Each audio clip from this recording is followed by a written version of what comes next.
Good day, ma'am. I am Marivel M, and I'm going to discuss the first part of sanitary and plumbing system, which includes its history and fundamentals. So as per definition, sanitary and plumbing system, ito po yung assembly of pipes, fittings, fixtures, and appliances na ginagamit para mag-collect at mag-convey ng mga sewage to a sanitary drainage system. So before I proceed on discussing the history of plumbing system in the Philippines, I will first define the word plumbing. So what is plumbing? Plumbing is a system of pipes and fixtures installed in a building for the distribution of potable water and the removal of waterborne waste. It is also the art and technique of installing pipes, fixtures, and other apparatuses and building and for bringing the supply liquids, substances, and ingredients. So, siya po yung system na ginagamit sa pag-supply ng water, heating, as well as building sanitation.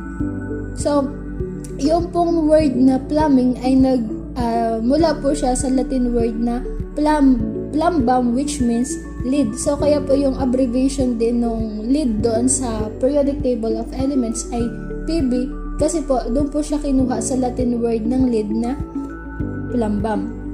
So, I will now proceed on the history of plumbing in the Philippines. So, noong pong 17th century, this was considered as the birth of plumbing profession in the Philippines. During this time po, inintroduce ng mga Spaniard yung plumbing practice dito po sa Philippines. Tapos, in-establish nga nila yung World City na kilala rin bilang Intramuros para yun po yung mag-serve na model community. Tapos, during that time din, in-incorporate ng mga Spaniard engineers or friars engineer yung European standard sa pag-install nila ng plumbing system dun sa mga ginagawa nilang buildings such as government building, residential house, and other structures.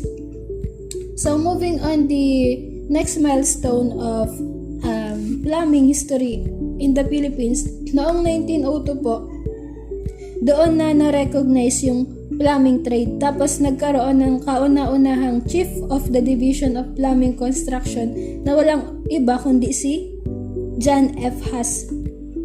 Tapos noong 1902 din po, doon in-incorporate na po nila yung building code sa City of Manila.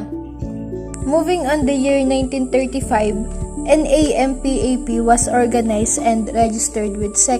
Yung pong NAMPAP, it stands for National Master Plumbers Association of the Philippines, which is a national organization's professional body for the Philippines plumbing industry.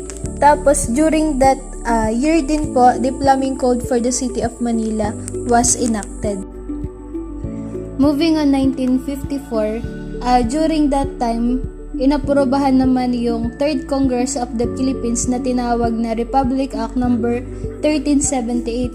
Yung act na yun, yung Republic Act na yun ay it regulates the trade of master plumber in the Philippines.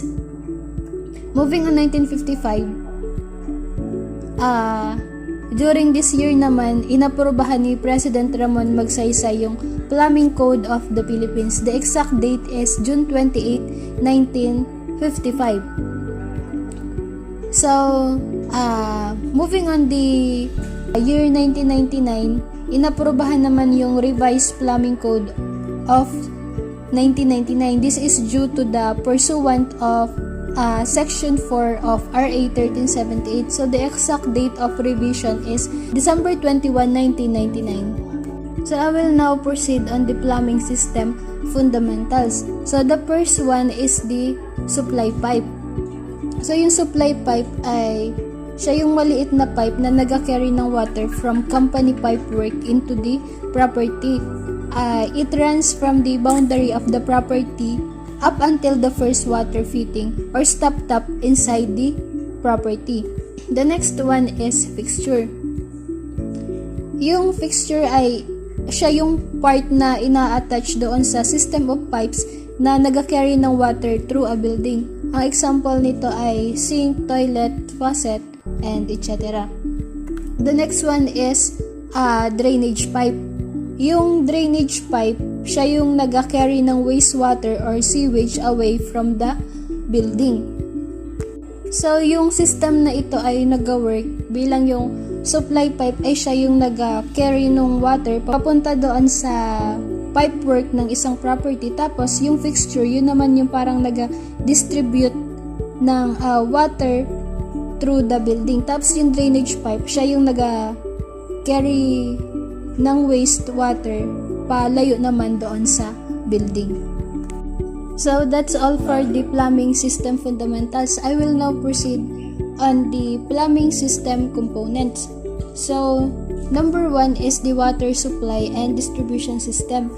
So, ito yung part of water supply network with components that carry potable water from a centralized treatment plant or wells para mag-supply sa mga consumer. The next one is the sanitary drainage and disposal system.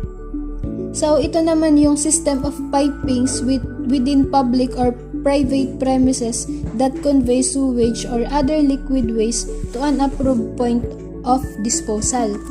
Next is the storm drainage system. It is a network of structures, channels, and underground pipes that carry storm water to ponds, lakes, streams, and rivers. So, the next one is the plumbing fixture. So, yung plumbing fixture naman ay isa siyang device or vessel na pwedeng permanently or temporarily na i-install natin doon sa mga commercial facilities such as residence, hospitals, schools, and etc. So, this can be connected to the potable water system. The next one is fire protection system. Yun namang goal of fire protection system is to detect fire and protect the building as well as its occupants and vulnerable to a possible fire disasters. The next one is the fuel and gas piping system. So, yun namang fuel and gas piping system ay arrangement of pipings, tubings, fittings, connectors, valves, and devices that designed and intended to supply or control the flow of fuel oil to the appliances. I will not further elaborate these components because one member of our mates will do the elaboration. So, I will now proceed on the plumbing cycle. So, ano ba yung plumbing cycle? It is a mechanism through which water is taken from a source, then supplied to the users, and then the wastewater is collected and recycled to the source after proper treatment. So, ito yung plumbing cycle. Syempre, unang-una yung source. Yung source natin ay pwedeng lakes, rivers, or reserva. Pagkagaling niya sa source, pwede na siyang i-supply sa pamamagitan ng mga water mains and storage tanks. Tapos, i-distribute na siya sa pamamagitan ng pressure and piping networks. Tapos, pwede na siyang gamitin sa isang building or establishment sa pamamagitan noong mga plumbing fixtures. Tapos, next is collection. So, nakakollect siya sa pamamagitan ng gravity and also the piping networks. The next is disposal na. So, dito na pumapasok yung sanitary and storm sewers. Tapos, treatment. Sa treatment na siya pupunta. Dito sa treatment ay nag-undergo ito ng natural purification sa pamamagitan ng mga sewage plants. Tapos yung mga treated water ay babalik na siya doon sa original source. Tapos paulit-ulit lamang yung kanyang cycle. So that's all for my part. Thank you for listening.